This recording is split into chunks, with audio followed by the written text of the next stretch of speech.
सबसे बड़ी चुनौतियां ही हमें सबसे गहरे सबक सिखाती हैं। कभी कभी जब हम मुश्किल हालातों में फंस जाते हैं तो हमें लगता है कि हम अकेले हैं, कि हमारे सवालों का कोई जवाब नहीं है। लेकिन अगर हम सही नजरिए से देखें तो हर परिस्थिति हमें कुछ सिखाने आई होती है। आज मैं आपको एक ऐसी प्रेरणादायक कहानी सुनाने जा रहा हूं जो न सिर्फ आपके दिल को छू लेगी बल्कि आपके सोचने का नजरिया भी बदल देगी। यह कहानी सिर्फ एक साधारण कथा नहीं है, बल्कि यह जीवन के गहरे सत्य को उजागर करती है। तो चलिए आज हम बुद्ध की एक अनमोल कहानी के माध्यम से यह समझने की कोशिश करते हैं कि जीवन के सबसे कठिन सवालों का जवाब हमें कहां और कैसे मिलता है। तो आइए जीवन बदलने वाली कहानी शुरू करते हैं। दोस्तों, एक युवक ने अपने जीवन में सफलता प्राप्त करने का दृढ़ संकल्प कर लिया। बड़ी लगन और धैर्य के साथ उसने आश्रम से शिक्षा प्राप्त की। शिक्षा की समाप्ति के बाद उसने नौकरी खोजना प्रारंभ कर दिया ताकि पारिवारिक जिम्मेदारी का निर्वाह वह बहुत ही अच्छे तरीके से कर सके। इतनी अच्छी शिक्षा प्राप्त करने के बाद भी उसका यह दुर्भाग्य रहा कि उसे कहीं भी काम नहीं मिला। नौकरी की तलाश में वह जगह जगह भटकता रहा, खूब प्रयास किए, किंतु हर स्थान से उसे निराशा ही मिली। अच्छी बात यह थी कि युवक ने मात्र किताबी शिक्षा ग्रहण नहीं की थी, अपितु जीवन में कैसे धैर्य रखा जाए यह भी सीखा था। यही वजह रही कि वह हर परिस्थिति का सामना बड़े ही अच्छे तरीके से कर लेता। लेकिन कब तक यह करता, हर एक संघर्ष की सीमा होती है। दोस्तों, यह बात सत्य है कि जब तक सफलता नहीं मिलती है तब तक आपकी मदद करने कोई नहीं आता है। आप दर दर की ठोकरें खाते रहेंगे, पर कोई पूछने वाला नहीं रहेगा कि आप कैसे हैं, आप परेशान हैं कि नहीं हैं। यह कोई नहीं आपसे पूछेगा। यह जीवन की सच्चाई है। हाँ, लेकिन जब आप कामयाब बन जाएंगे, जब आपके पास पैसा रहेगा, तो 10 से 20 लोग आपके आगे पीछे घूमते रहेंगे। तो तमाम तरह के लोग आपसे रिश्ता भी रखना चाहेंगे। तब दूर के लोग भी आपसे कहेंगे कि आप उनके बहुत ही करीबी रिश्तेदार हैं। हर कोई आपसे एक झूठा रिश्ता लेकर जोड़ने लगेगा। ध्यान रहे, जो लोग आपके पैसे को, आपकी कामयाबी को देखकर आपसे जुड़ते हैं, वह कभी भी आपके अपने नहीं हो सकते। जो मुसीबत के समय में जब आप निर्धन हैं, गरीब हैं, लाचार पड़े हुए हैं, उस वक्त कोई अगर आपको सहारा दे, उस वक्त कोई अगर आपके साथ खड़ा रहे, तो समझ लीजिए कि वही आपका सच्चा और अपना साथी है। और ऐसे लोग दुनिया में केवल 1% से भी कम होते हैं जो आपकी गरीबी में, जो आपके कठिन वक्त में आपका साथ दें। लेकिन आप सबसे ज्यादा उन लोगों के लिए परेशान रहते हैं जो कभी आपके अपने हैं ही नहीं। वह युवक हार थक के परेशान होकर के एक रास्ते से गुजर रहा था। रास्ते में उसे एक आश्रम दिखाई पड़ा।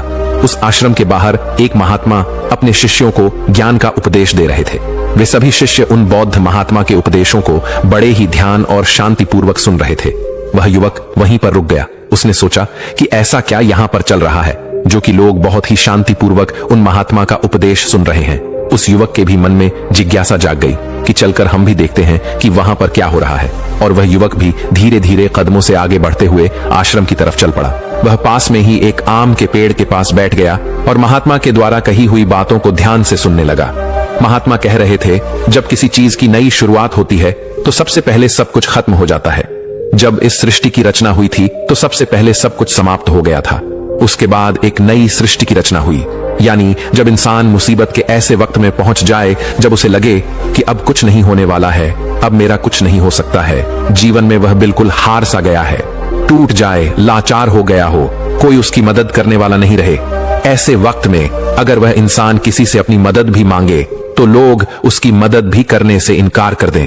महात्मा आगे कहते हैं कि ऐसे बुरे वक्त में अगर किसी को प्यास लगती है तो कोई आपको पानी देने वाला भी नहीं मिलेगा, क्योंकि बुरे वक्त में कोई भी साथ नहीं देता है। ऐसे वक्त में आप बिल्कुल टूट जाएंगे, आप जिंदगी से हार जाएंगे। लेकिन एक बात हमेशा याद रखिएगा, इसी क्षण यही सोचना है कि अब कुछ हमारी जिंदगी में बड़ा और अच्छा होने वाला है, क्योंकि बर्बादी के बाद ही नई चीज का निर्माण होता है। टूटे फूटे लोहे को गला करके एक नए लोहे का निर्माण किया जाता है। अर्थात जब आप बिल्कुल टूट जाएंगे, मुसीबत के वक्त से गुजर रहे हैं, तो यह बात दिमाग में जरूर लाएं कि अब कुछ नया होने वाला है, हमारी जिंदगी में कुछ अच्छा और बड़ा होने वाला है। यही एक उम्मीद आपको जिंदा रखेगी और ये बिल्कुल सत्य बात है। देखना, अगर तुम ऐसे वक्त में हो जहां पर कोई तुम्हारी मदद नहीं कर रहा है, कहीं से मदद की कोई भी उम्मीद नहीं है, तो समझ लेना कि अब कुछ बड़ा और अच्छा होने वाला है। क्योंकि जितना आप टूट सकते थे, अब आप टूट गए हैं, इससे ज्यादा आप नहीं टूट सकते। ऊपर वाला आपको जरूर कुछ बड़ा देने वाला है। यही सब बोल करके गुरुजी अपने उपदेश को विराम देते हैं। बोलते हैं कि शिष्यों, आज के लिए बस इतना ही, अब तुम सब दूसरे दिन इसी समय पर आना, फिर हम आगे की बात करेंगे। सभी शिष्य अपने अपने आश्रम में चले जाते हैं। तभी अच्छा समय देख करके वह युवक उन महात्मा के पास आता है और कहता है कि महात्मा, मैं पीछे से आपका पूरा उपदेश सुन रहा था और मुझे बहुत ही अच्छा लगा। मैं बिल्कुल टूटा हुआ इंसान हूँ। मैंने पढ़ाई भी की, हर जगह नौकरी की तलाश में घूम रहा, पर मुझे कहीं भी नौकरी नहीं मिली। मैं दर दर के ठोकरे खा रहा हूँ, पर कुछ भी हासिल नहीं कर पाया। लेकिन आपने जो बातें बोली उससे मुझे कुछ काम करने की हिम्मत मिली, और आपकी बातें बिल्कुल सही हैं। तब वह महात्मा उस युवक से कहते हैं कि युवक, तुम अपनी समस्या को मुझे बताओ। तब वह युवक कहता है कि हे महात्मा, मैंने आश्रम से शिक्षा प्राप्त की, उसके बाद हम घर पर आ गया और हमारे घर पर पैसों की जरूरत थी, जिसकी वजह से हम बाहर कमाने के लिए निकल पड़े। लेकिन मैं जहां पर भी नौकरी की तलाश में गया, मुझे वहां से नौकरी नहीं मिली, जिस वजह से मैं बहुत ही परेशान है। गुरुवर, कृपया मेरा मार्गदर्शन करें ताकि मैं अपने जीवन में सफलता की नई बुलंदियों को हासिल कर सकूं। फिर वह बौद्ध महात्मा उस युवक से कहते हैं कि आज हम तुम्हें कुछ छोटी छोटी बातें बता रहे हैं, जिन्हें अगर तुम अपनी जिंदगी में अपनाते हो तो तुम्हें सफल होने से कोई नहीं रोक सकता, और हर सफल व्यक्ति यही करता है। मैंने बहुत से लोगों को शिक्षा दी है, लेकिन मेरे जो शिष्य मेरी इन 7 बातों को अपने जीवन में अपना लिए, वह आज अपना नाम इस संसार में कमा रहे हैं। महात्मा उस युवक से कहते हैं कि अगर तुम्हें सफल होना है तो तुम्हें सबसे पहले अपने गुणों को पहचानना है, और यही तुम्हारी सफलता पाने की पहली आदत होनी चाहिए। वह युवक कहता है कि गुरुदेव, अपने अंदर के गुणों को कैसे पहचाने? तब वह महात्मा उस युवक से कहते हैं कि गुणों को पहचानने का मतलब यह है कि अपने अंदर की प्रतिभा को पहचानो। कुछ भी कार्य करने से पहले सबसे पहले तुम अपने अंदर की प्रतिभा को पहचानो। हर एक इंसान में एक अलग प्रतिभा होती है। अगर वह अपनी प्रतिभा के हिसाब से काम करे तो जीवन में उसे सफल होने से कोई नहीं रोक सकता। मैं तुम्हें एक उदाहरण के माध्यम से समझाने का प्रयास करता हूं। अगर मैं तुमसे यह पूछूं कि यह आम का पेड़ है जो तुम्हें दिखाई दे रहा है, अगर मैं इस पर सभी जानवरों को चढ़ने के लिए बोलूं कि इस पेड़ पर सबसे पहले कौन चढ़ेगा? चलो मान लेते हैं यहां पर बंदर, भालू, हिरण, हाथी, घोड़ा, गिलहरी, सभी लोग आ गए। तो अब तुम मुझे यह बताओ कि इस पेड़ पर सबसे पहले कौन चढ़ेगा? तो वह युवक कहता है कि महात्मा, इस पेड़ पर तो गिलहरी सबसे पहले चढ़ जाएगी, वह झट से ऊपर तक चढ़ जाएगी। इसके बाद बंदर चढ़ जाएगा, लेकिन घोड़ा नहीं चढ़ सकता, हाथी नहीं चढ़ सकता, तमाम जानवर इसमें फेल हो जाएंगे। तब वह बौद्ध महात्मा कहते हैं कि तुमने बिल्कुल सही कहा, यही हाल हम सबकी भी जिंदगी में होता है। हम सबके भी अंदर एक अलग अलग प्रतिभा होती है, लेकिन हम उस प्रतिभा को पहचानने का प्रयास ही नहीं करते हैं। हम सब अपनी प्रतिभा के हिसाब से चलते ही नहीं हैं। हम लोगों के हिसाब से खुद को ढालने का प्रयास करते हैं और हम औरों जैसा बनने लगते हैं। इस दुनिया में जितने भी सफल लोग हुए हैं, अगर तुम उनको ठीक ढंग से पहचानोगे तो तुम पाओगे कि वह अपनी प्रतिभा के हिसाब से काम किए हैं, तभी वे आगे चलकर अपनी जिंदगी में कामयाब हुए हैं। हर कोई इस पेड़ पर नहीं चढ़ सकता। ठीक उसी प्रकार तुम सबसे पहले अपने अंदर के प्रतिभा को पहचानो। तुम यह देखो कि तुम किस चीज में माहिर हो।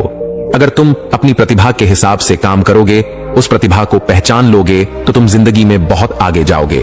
फिर तुम्हें सफल होने से कोई नहीं रोक सकता है। लगभग 98% लोग यही करते हैं कि वे दूसरों जैसा बनने का प्रयास करते हैं। किसी ने उन्हें कहा तो वे उसके जैसा ही बनने लगते हैं, जबकि जो 1% लोग होते हैं वही सफल हो पाते हैं, क्योंकि वे अपने प्रतिभा के हिसाब से काम करते हैं। वे अपने अंदर की प्रतिभा को पहचान लेते हैं, फिर वे उसके हिसाब से उस कार्य को करते हैं और अंत में उन्हें सफलता भी मिलती है और वे लोग जिंदगी में बहुत ही आगे जाते हैं। इसलिए कुछ भी नया करने से पहले सबसे पहले तुम अपनी प्रतिभा को पहचानो, फिर उसके हिसाब से काम करो। वह महात्मा उस युवक से कहते हैं कि सफल बनने के लिए दूसरी सबसे बड़ी आदत यह है कि तुम सब सही समय पर उठो। अगर तुम सब सुबह 3 घंटे पहले उठ जाते हो, अगर तुम 4 बजे उठ जाते हो या 5 बजे भी उठ जाते हो, तो तुम्हारे पास बहुत ज्यादा समय बच जाएगा अपने कार्य को करने का, और तुम उन तमाम लोगों से आगे निकल जाओगे जो लोग देर सुबह सोकर उठते हैं। उन्हें आलस्य और बीमारियां घेर लेती हैं। अगर तुम भी देर सुबह उठोगे तो तुम भी उन्हीं के जैसा बन जाओगे। इसीलिए अगर तुम्हें लाखों की भीड़ से आगे आना है तो तुम्हें सुबह जल्दी उठना होगा। जो व्यक्ति सुबह सही समय पर जल्दी उठ जाते हैं, उन्हें पूरे दिन को कार्य करने का ज्यादा समय मिल जाता है। तुम सुबह उठो, सबसे पहले अपने पूरे दिन की रूपरेखा तैयार करो कि कब मुझे क्या काम करना है, कब कौन सा काम करना है, कितने बजे क्या करना है। सबसे पहले तुम उस कार्य को करो, फिर उसके हिसाब से पूरे दिन का कार्य करो। इससे क्या होगा कि तुम्हारे पास समय बच जाएगा और तुम अपने कार्य को बहुत ही अच्छे तरीके से कर पाओगे। जो लोग यह कार्य नहीं करते हैं, वह जब अपना कुछ कार्य पूरा कर लेते हैं, खाली बैठ जाते हैं, तो वह यह सोचते हैं कि अब उन्हें क्या करना चाहिए। इससे उनका समय बर्बाद होता है, और जो भी व्यक्ति अपना समय बर्बाद करता है वह अपनी जिंदगी में कभी भी आगे नहीं बढ़ पाएगा। इसलिए सुबह उठकर के सबसे पहले अपनी एक रूपरेखा तैयार करो कि हमें दिन में क्या काम करना है और क्या नहीं करना है, फिर उसके हिसाब से तुम कार्य करो। महात्मा उस युवक से कहते हैं कि अगर तुम्हें अपनी जिंदगी में सफल होना है तो मैं तुम्हें तीसरी आदत बता रहा हूं, जिसे तुम जरूर अपनाना। वह यह है कि अपनी विचार शक्ति का उपयोग करो। जो भी तुम अपनी जिंदगी में पाना चाहते हो, उसे तुम सुबह उठ करके एक बार जरूर सोचो